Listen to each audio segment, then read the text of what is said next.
Can you all see my screen? Yes, ma'am. All right. We were discussing the propaganda model. Let's finish it today. If we cannot, we will definitely finish it on Monday. Let's finish. All right. Propaganda model. We discussed what is propaganda, and then we discussed the background of propaganda model. I told you that the model was proposed by two scholars, Edward S. Herman and Noam Chomsky, in their book Manufacturing Consent. We also discussed the idea of manufacturing consent in detail. Let's begin from this slide today. I told you that in my class, in my last class, I told you that Herman and Chomsky actually describe 5 filters. They say that in developed countries that apparently seem to be free of propaganda, the information actually comes to us after passing through 5 filters, and then they show how propaganda happens in these 5 filters. In this slide, we are going to discuss the first filter, and it is size, ownership, and then profit orientation. Let's discuss size first. Let's discuss size. Now, there are many media organizations that are really, really big. They are huge corporations. There is, I'm going to write the word in the chat box. Sometimes there is this word that is used, conglomeration. Conglomeration is actually a sort of corporation that has its chains, that has many chains. I will give the example of Disney production house. I believe all of you are familiar with Disney's name. Is that correct? Yes, ma'am. Yes. Disney is actually famous for making animated movies across the globe. They are also famous for making motion pictures. And many of you who have watched Hollywood movies, you may have noticed a sign that appears in the beginning of a movie, an English movie, 20th Century Fox. How many of you remember that, 20th Century Fox? Yes, ma'am. 20th Century Fox is a production house in the US that makes movies, and that 20th Century Fox is actually a subsidiary of Disney company, which means they own it. Similarly, Disney is a company, they own newspapers, and that are many famous and national level newspapers that are published in the US. They also own radio channels. Not only that, we all know that they are also famous for their theme parks. How many of you are familiar with, or you have heard about Disney theme parks? Disney World, Disneyland. Yes, shabash. Disney theme parks are actually sort of amusement parks, not only for children, but also for adults. You go inside and that is like a wonderland. It's a wonder world. They have different rides related to movie characters, related to famous places in their movies. And those rides are not only for children, they are also for adults. For example, in Universal Studio, they have this Hogwarts land, which is all related to Harry Potter.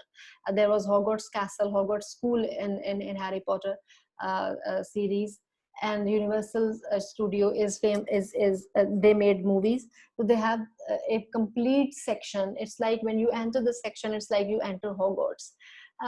So they have these theme parks. Now they have this park in LA, in Los Angeles, California. They have these, Disney has its parks in Florida, Orlando. Not only that, they have these theme parks internationally as well. They have this theme park in France, in Paris. And when I was in the US, one of my Indonesian friends, she told me that they have these parks in Singapore and in Hong Kong as well. And when I was giving the same lecture in the last class, one of my students told me that they have a park in Moscow as well. I wasn't aware of Disney's park in Moscow, but maybe you can search it up with that, where Disney has its theme parks in the world. Now you see, there is this company that has its international reach. First of all, by movies. Well, the movie was made animated. Many of you just answered that you have seen Disney animated movies. Not only animated movies, you also have seen their motion pictures. I believe Pirates of the Caribbean Sea, the famous movie of Johnny Depp, it is a Disney production. Similarly, another famous Disney production that comes in my mind is Ella Enchanted, or maybe Princess Diaries. They are also famous movies. Um, they have their international reach. They have international audience. Not only US people are watching them, people across the globe are watching them. They have their international presence by their theme parks. We just talked about their theme park in Paris, in Singapore, in Hong Kong, and in Moscow. They have their international presence. This means the size of the company. Just imagine how like the extent of their reach. The company is really huge. First of all, they have their international reach through the content that they transmit through various means of media, like newspapers, radio, movies, uh, TV.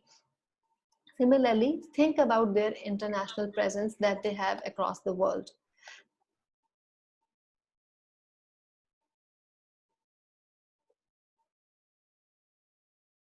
Yes, Mia Usman Ghani just wrote a comment in response to my word conglomeration. He said that conglomeration is the mixture of many. Yes, conglomeration is actually something that has many components.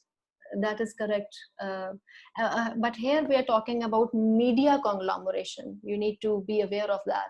Media conglomeration is the mixture of many domains of media. We were talking about the size of a media company, a media organization, and they own all aspects of all domains of communication. When I was giving you the example of ownership, Disney ownership, Disney, I told you that uh, they own animated animation studios, they own production houses for animated movies, they own newspapers, they own radio channels, they own theme parks. So think about the level of expansion associated with the idea of ownership. They own a huge, like they are the owners of a huge media conglomeration.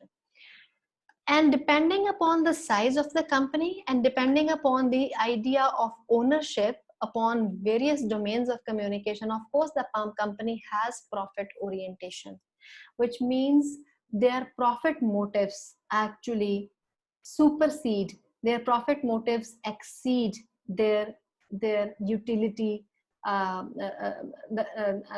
their service, sorry, their profit motives actually exceed their service motives.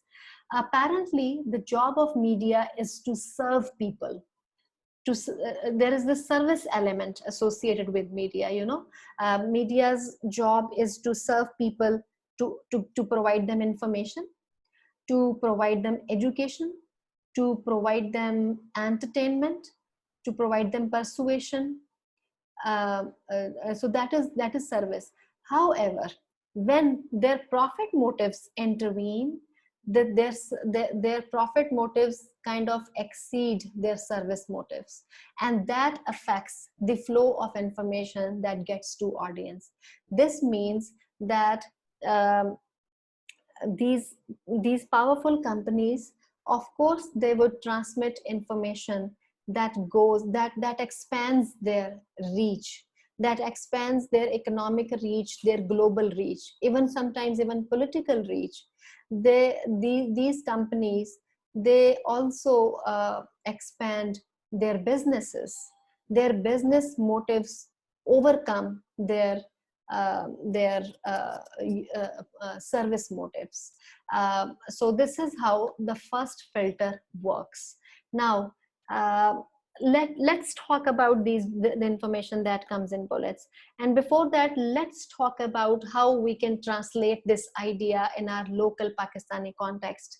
When I began the discussion of this model in my last class, I explained this very clearly, that the model was presented in the American context. So you will find examples of American media. However, this can be translated to Pakistani context as well. After I upload today's recorded lecture on Moodle, I will also upload notes for you, and I will also upload a copy of these slides. I recommend that you read the notes. I am not going to upload the whole book. I will only upload the first chapter of the book, which is 30 to 35 pages long, if I remember, or maybe a bit more. uh, Read the whole chapter, and you will see that Harman and Chomsky have given the examples of American media. They have given the example of Disney, they have given the example of the New York Times, USA Today, ABC News in the US, CNN, and many other examples. Uh, Here I want to alert you that this is a theory that you will be studying again in detail, in much more detail, in your next course, which is MCOM 409. 310 is a prerequisite of MCOM 409, and 409 is a full-fledged course of theories. Here I am familiarizing you with models so that I am kind of preparing a base for you to learn models in detail, to learn theories in detail when you study your course of MCOM 409. So in that course, you will be studying this model in great detail. At this stage, so for this reason, um, at this stage, if you go over the notes really quickly just to make sense of what is given there, that should be sufficient. If you find anything difficult, of course you can bring it to me and we can discuss it, but with the caveat that you will be studying the same theory again in your MCOM 409 course. In those notes, again, you will find examples related to American media. However, let's translate it with the example of Pakistani media. I think to explain it further in the context of Pakistani media, I will give you the example of Dunia News. That is the best example that comes in my mind. When we talk about the size of Dunia News, we know that this is they are publishing a newspaper. There is Dunia newspaper. They own a TV channel. There is Dunia News Network, and this is a company that has its presence not only in media but also in other domains of economic activities, especially in education. They have a university, the same company. The parent organization is the same. It's UCP, University of Central Punjab. They own colleges. You see the idea of ownership here. For example, Punjab group of colleges, they own schools as well across the province now. And a few years ago, they have also entered the business of food, and especially bakery and confectionery. There was this Dose bakery, famous bakery in Lahore. They still have their chains in many parts of the city. So Dose, again, the chain of that bakery was owned by the parent organization is same, and the person who owns all of these domains, he also got in the business of politics. Mia Amir Mahmood, he became the Nazim of the city as well. So you see how the size of the organization expanded, and how they kind of the same organization, they owned all sorts of products that are coming from us, from different domains, from media, from education, from food. So, and ultimately they have their profit orientation, they have their economic concerns, they want to expand their economic gains. Same thing, by the way, happened with Gourmet as well. Gourmet was a famous chain of confectionery across the city. Later they expanded their chains to to the province. Now you can find gourmet chains in other cities. I know they have one in Faisalabad. I know they have one in Jhang, where my parents live, and I know that they have a chain in Bahawalpur as well, which is the city of my in-laws. So they expanded, and quite recently we have also seen their TV channel, which is Gourmet News Network, GNN. And in that case, how does this filter, how does this work as a filter that Herman and Chomsky argue? These huge media organizations, conglomerates, they have their business motives that overcome their service motives, and that affects the utility value of media. A media organization, of course, would like to expand their business, and in that they may tend to do propaganda about their products. They may tend to do, they may tend to to um, hide an information, or to restrict an information that is against their economic motives, or that affects their economic concerns. It is quite likely, I do not have any experience, maybe some of you has done this experience. It is likely that you may have experienced advertisements of Punjab colleges or UCP on Dunia TV, which means, of course, they are propagating information related to their services or products that are available to people. Excuse me. Now, I think this explains the first filter very well. Let's see what we have here on this slide, and then we will talk further about it.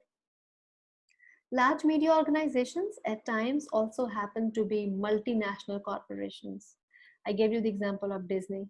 They can exert pressure on media according to their commercial motives. They can persuade media, they can pressurize media to publish something, to broadcast something that is related to their own publicity. They can also pressurize media to stop a piece of information, to hide a piece of information. Many large media companies are integrated into the market. Integrated means they are combined, they are merged with market. I gave you the example from Dunia News. First, I gave you example from international media by giving you the example of Disney, and then I also gave you the example from local media, from Pakistani media, by giving you the example of Dunia News. Not only Dunia News, I think media conglomeration is a concept which is expanding in Pakistan. Think about Geo TV, Geo Network, Geo Group. They publish newspapers. They publish Urdu newspaper, its name is Jang. They publish English newspaper, its name is The News. Not only that, they publish a family magazine, a famous family magazine, its name is Akhbar-e-Jahan. Similarly, they have a news channel, Geo TV, Geo News. They have an entertainment channel, Geo Kahani. They have music channel. They have sports channel, and they also got in the business of producing movies. A few years ago, they produced a movie that became quite famous. Its name was Khuda Ke Liye. So imagine, like, they are how they are expanding their reach, and how they are expanding their size, and with that they are also producing all sorts of they are producing information from all sorts of media that is available to people. That is against the idea of diversity. Of course, if there is only one parent organization, they will tend to transmit the same kind of information through different channels, and then they can be engaged in propaganda. The control groups have a special stake in status quo. These media organizations, huge media organizations, because of their size and because of their ownership, and also because of the idea that they can control, they have economic motives, they work like control groups, they become control groups, and they have a stake in status quo. Here I would stop to ask you, what is the meaning of status quo? What is your understanding? What do you understand by the word status quo? We use this word, by the way, in our daily conversation. What is status quo? Any idea? Can anyone answer? You have never heard this word before, status quo.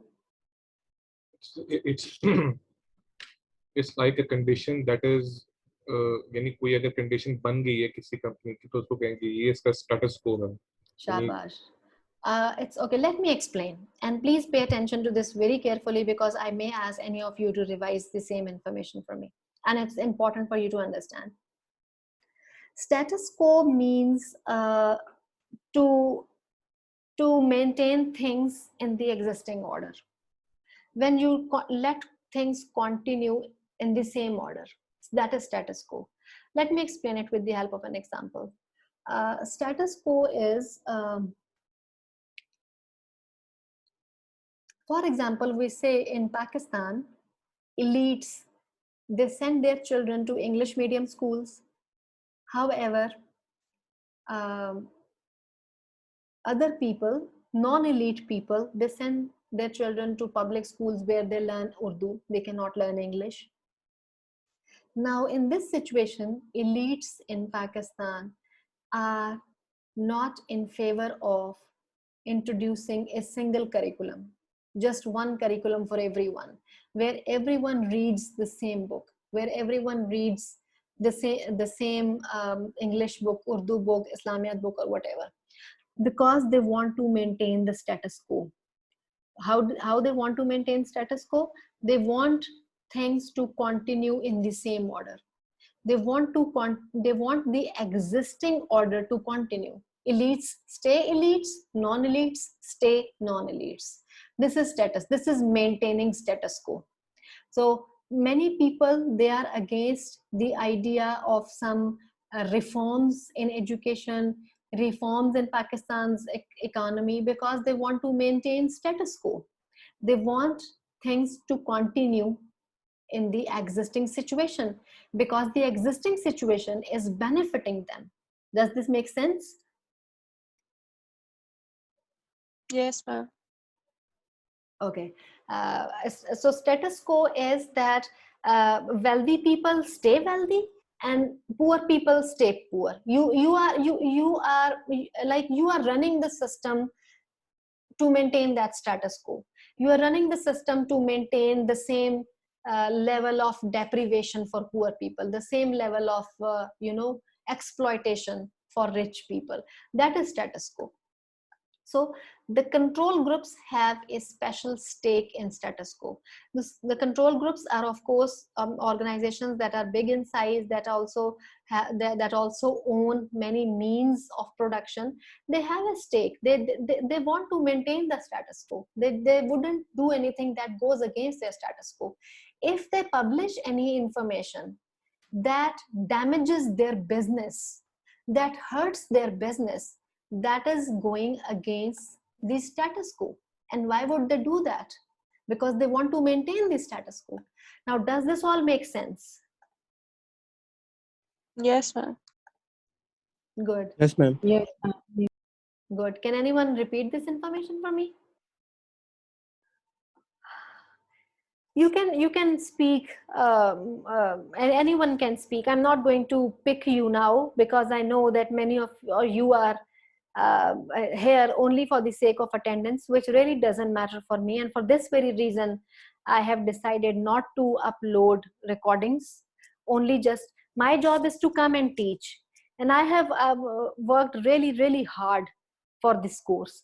Online teaching was very difficult for teachers. I know it is equally difficult for students. It is also very difficult for teachers. It is a lot of work, by the way. But I did my best, and that is all I could do. Ji Mishaveche. Ma'am, it basically means kind of existing system which kind of creates disparity or whatever the pattern of the existing structure is, and people who try to maintain this for their own benefit.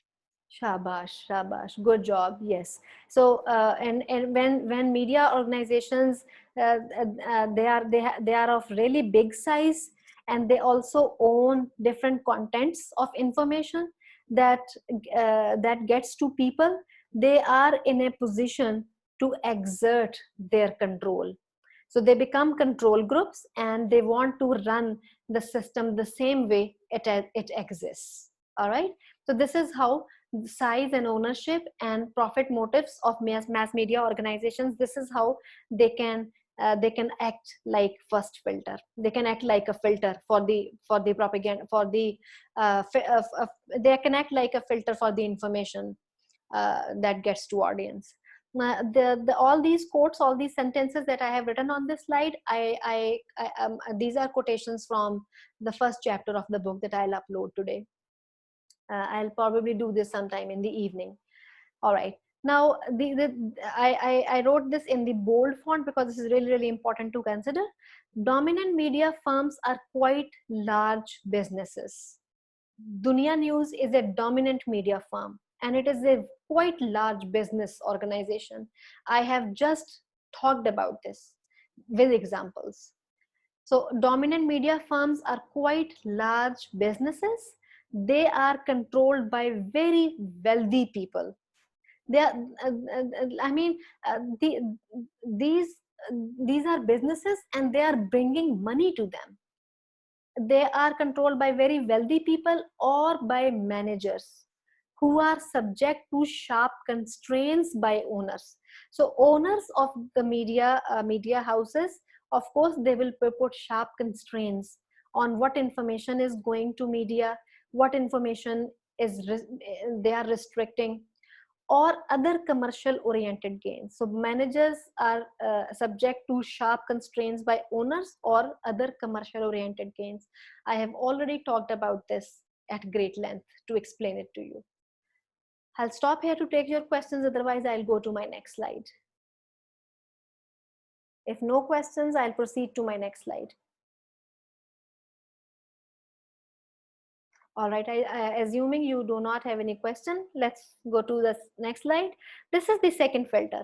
When I began, I told you that Herman and Chomsky came up with 5 filters in total. We have already discussed the first filter, which was the filter of size and ownership. Now the second filter is the filter of advertising. And I'll stop here because I have almost 5 minutes left for this class. And I do not think if I can discuss the rest of the 3 filters in the remaining time. I have another class soon after I finish this one. But that's okay. I wanted to spend time on this model. I wanted to spend time in developing your understanding in this theory, because this is a really, really important theory and that required like discussion, a detailed discussion. For this reason, I spent the whole week on this this propaganda theory, and we will inshallah finish this in our in-person class on Monday, and of course half of you will be with me online. Second filter is advertising, and we all know that advertising acts like a backbone to a media house, to a media organization, because media organizations, they generate their revenue through advertising. A big portion of the money that a big portion of the revenue that media organizations generate, that comes from advertisers. And even government can also be advertisers. So think about advertisements related to COVID-19 vaccination. If you see an advertisement on related to COVID-19 vaccination in newspaper, that advertisement is coming from government. Government is paying to the newspaper organization to publish that information in their paper. And and of course advertisers, since they bring money to newspapers, they can exert pressure. They can also work like control group, which is the second filter, advertisers. Even if I mean, think about big huge companies. Just to give examples, what are huge multinational companies like Unilever, like Procter and Gamble? They are really multinational companies, and they are the ones who bring money to media organizations because they pay them for their advertisements. So why, of course, media organizations would consider the concerns of advertisers because they are paid by them. Almost all media organizations are heavily dependent on advertisers for their revenue. The advertisers' choices influence media prosperity and survival.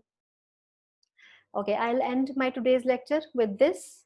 I have explained it to you all. I have explained first 2 filters to you all. We'll continue with 3 more filters in our next class. If you have any question, you can ask me. Ma'am ji. अच्छा ma'am, ये government for example हमने कहा कि government अगर की news छुपाती है information तो that is propaganda, Yes. Right? तो मैम अगर कोई इस तरह की सेंसिटिव न्यूज़ है जो कि पॉसिबली आपकी पॉपुलेशन में पैनिक क्रिएट कर सकती है, तो उसको भी वो अक्सर होता है कि मीडिया ऑर्गेनाइजेशन को गवर्नमेंट कहती है कि ये नहीं आपने शाया करना, तो वो तो प्रोपेगेंडा नहीं होगा ना, because that's a positive Yes, that no, that won't be propaganda. That would be a strategic reason. However, let's not talk about sensitive news. Let's talk about controversial news. By controversial news, I mean the news that can harm the government. For example, now PTI is in government nowadays.